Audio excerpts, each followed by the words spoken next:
Today we'll consider rice. Can you use a rice diet to beat diabetes? Is there a difference between brown versus white rice? Is rice even good for diabetics? We'll talk about that coming up.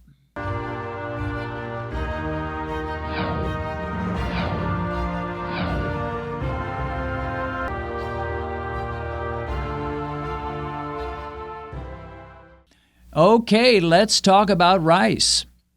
Here's a person who writes, brown and white rice raise my blood sugar into the 210 to 220 range, with the two switching places from trial to trial as to which one goes the highest.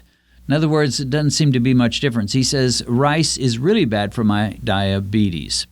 First question that we need to ask and answer is, how does he know rice raised his glucose levels into the 210 to 220 range? How would you know that? Is he just guessing? Is he going by a feeling? If he gets a certain buzz, does that mean 210 to 220? No, he's testing his glucose. Some of you say, well, yeah, of course he is. But for some people, that's a revelation all by itself. The idea of testing and seeing how high you spike after a meal. And for most of us, you don't want to test 2 hours to find your spike. And that's what I'm always looking for. People just scream at me and think I'm terrible for suggesting 2 hours isn't the gold standard, isn't the magic marker. 2 hours is a good test. I'm not saying don't do a 2-hour test. But if you want to find your peak, for many of us, not everybody, but for many of us, 2 hours is too late. Often I'll peak at 1 hour or an hour and 15 minutes or an hour and 20 minutes. And by 2 hours, it's on its way back down. So I have no clue how high it went if I don't test earlier. So generally, for me, especially with a higher carb food, the kind that goes up and then goes down fairly quickly, I need to test it 1 hour, 1 hour and 15. These days, maybe an hour and 15, hour and 20 minutes for me. In the earlier days, it was about an hour. And part of it depends on whether you're talking about something like potatoes and bread and rice, which will jack you up really fast, or definitely fruit juice or a soda, versus a lower carb meal, whereas you will rise more gently and you'll come down more slowly. So, that's kind of how it works. But let's get to rice. I decided, let's just take a look at the facts. This person says, it didn't seem to matter. White rice, brown rice, they both bring me up to around 210 to 220. I do different trials, and sometimes the brown rice takes me higher, and sometimes the white rice takes me higher. Benedict and I did a rice test on one of the Beat Diabetes episodes, and it was the same for us. I think it was white rice that brought me higher, but brown rice that brought her higher, maybe vice versa. I can't remember. But anyway, we were different in that score. So when it comes to glucose spiking, there's not much difference. Let's look at the statistics for white versus brown rice. With the white rice, now I got on the internet and these are from Uncle Ben's rice. Now Uncle Ben makes several different versions of rice, and so I'm not sure which one this would be. I think this was just kind of a standard rice. So with the white rice from Uncle Ben, it lists, first of all, with the fats, 0 grams of fat, 0 saturated fat, 0 trans fat, 0 polyunsaturated fat, 0 monounsaturated fat, so no fat at all, which thrills the low-fat folks, the people who think fat is the devil, and so by all means avoid fat. So when they see rice, it's like, oh, I don't care what it does to your blood sugar, at least you're not getting that nasty, evil, devilish fat. So go for it, enjoy yourself. And then cholesterol is 0 milligrams, and there's a lot of people that think cholesterol is the name of the game, and so it's got 0 fat, it's got 0 cholesterol. It has to be good, right?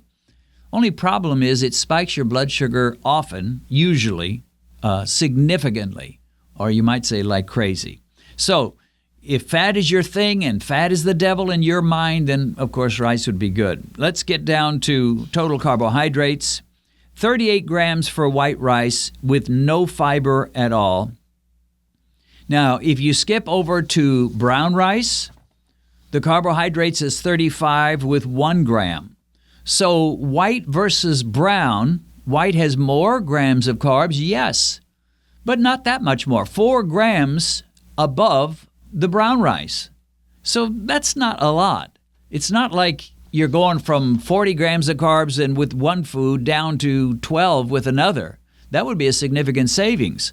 But when you're going from 38 grams of net carbs down to 34 grams of net carbs, ain't much difference. So with the brown rice, with the white rice, you get 4 grams of protein. With the brown rice, you get 4 grams of protein. No difference there. And then I find it very interesting that when they talk about the nutrients and the minerals you may get from the rice, you look at the bottom, that's the bragging rights. That's them saying, here's what you get in addition to having a food that'll fill your stomach. You get all this. So if you look at the brown, it lists 4 different minerals and vitamin D. And I don't know why it lists vitamin D, because you get nothing. So with the brown rice, you get 0% of your daily needed vitamin D, nothing. With calcium, you get 2%. With iron, you get 2%. With potassium, once again, 0%. So this is not a heavy hitter in the nutrition area. Some people act like brown rice, baby. Brown rice, that is going to be so much nutrition and goodness and healthiness. And, it's going to pack your body with all kinds of good stuff. 0% vitamin D, 2% calcium. You know what that means, folks? That means if you want your daily amount of calcium and you're going to try to get it by rice, you will need 50 servings of rice to get your 100% of calcium for the day. So you're going to have to eat 50 servings of brown rice. So, people brag about brown rice. I don't see it.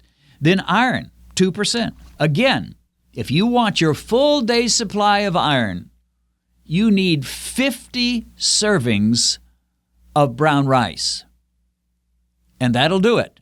You'll be stuffed.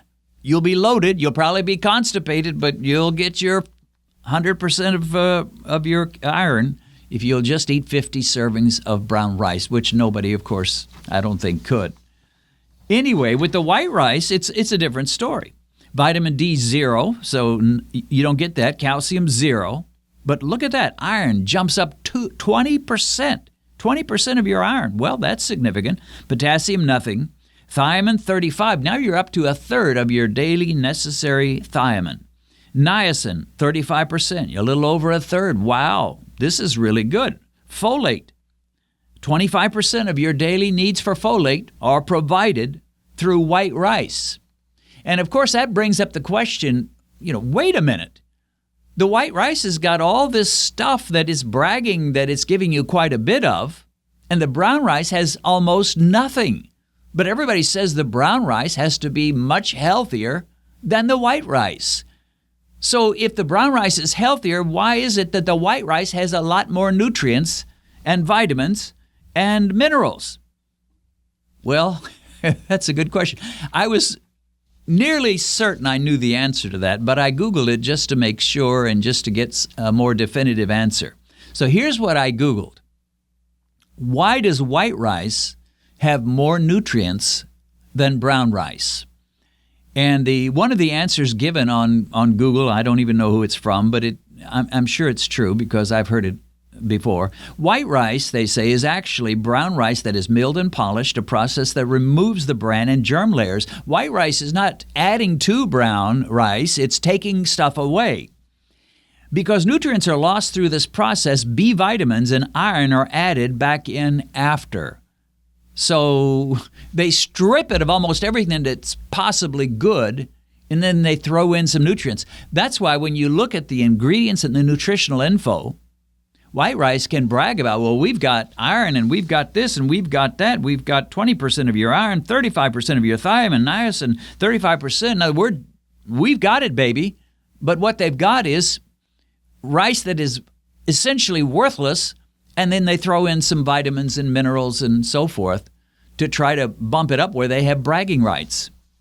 Now, here's another something that was under the same Google search, and they asked the question, why is white rice healthier than brown? And they say this: white rice usually has B vitamins and iron added back in, which is why you see the word enriched on the package. So they take everything that's of any value at all out, which you didn't have much to start with, and then they jam it filled with several B vitamins and some iron. says you'll still get the nutrients when eating enriched white rice. The main difference between brown rice and white rice is the fiber content. And then at the end of this little statement, they put it in bold lettering to really emphasize it. Brown rice has more fiber compared to white. So when you see something in bold, it's like we're using our bass voice. Brown rice has more fiber than white. You know, something you really need to get. Brown rice has more fiber than white. Well, almost everybody would say, yeah, I've heard that. Yeah, I'm sure that must be true because they're taking all the fiber out. But let's look at the nutrition facts. With the white rice, dietary fiber is 0, okay? No dietary fiber at all. But when we look at the brown rice, dietary fiber is 1 little scrawny gram.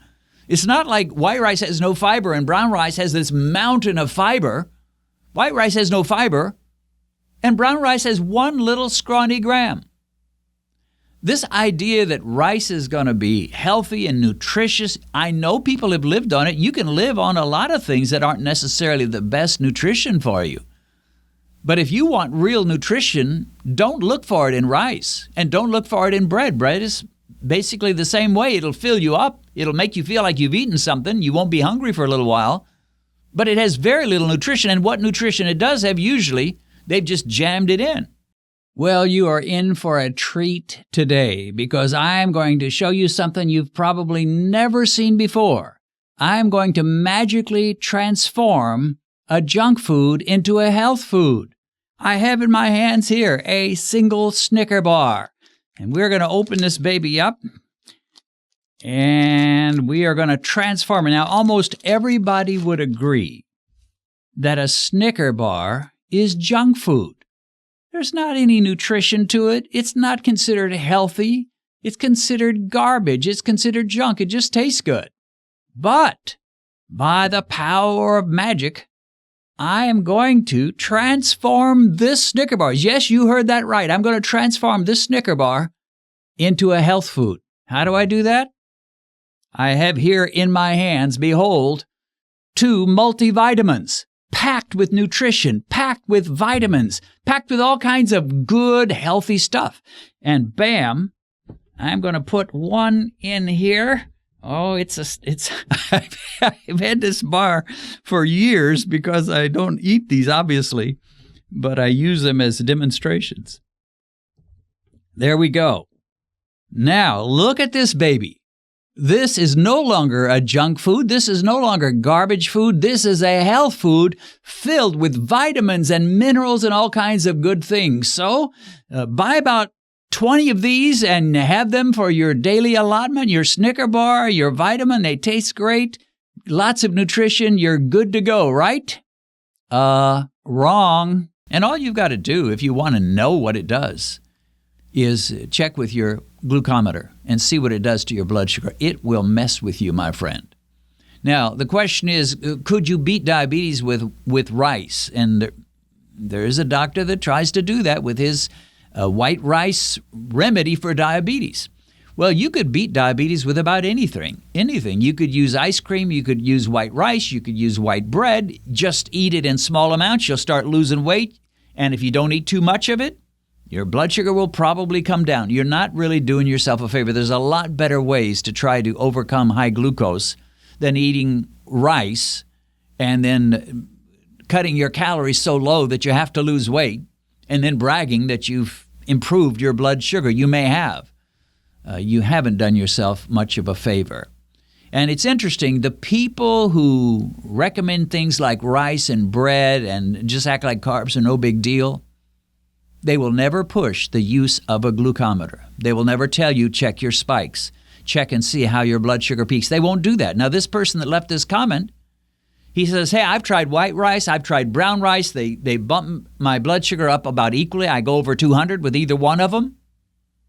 Well, how does he know that? Again, he knows it because he tested himself. But the gurus of the high-carb, low-fat meals and diet, I don't know of any of them. Maybe there is one around, but I don't know of any of them that will really push the use of a glucose meter to see what it's doing to you. And generally, if you can somehow improve your blood sugar, it doesn't mean that things have become steady. It just means you go up high and then you dive down low because you still got enough insulin response from your pancreas. And then the next meal, you have your high-carb meal, you go up high and then you go down low. And when you average it out, it's not too bad. It maybe is better, but it's not good. The best thing you can do with your bag of rice or your box of rice is throw it away and start using cauliflower rice. Or, I found that they make a broccoli rice you can buy, or you can make it yourself. And that has less of that cauliflower taste. I actually like the broccoli rice better. I don't think it has much taste at all, and it will just blend with whatever sauce you're putting over it. Benedict and I would like to invite you to study the Bible with us through our podcast. Join us in our home as we do our morning Bible studies. With a podcast, there's nothing to see. You just listen. And that means you can enjoy our Bible study while you drive in your car, go for a walk, or work out at the gym. Our podcast is called Discover the Word with Den and Ben, and you can find it in most platforms where you get your podcasts. And if you know nothing at all about podcasts and how they work, there's a link in the description that will help get you started.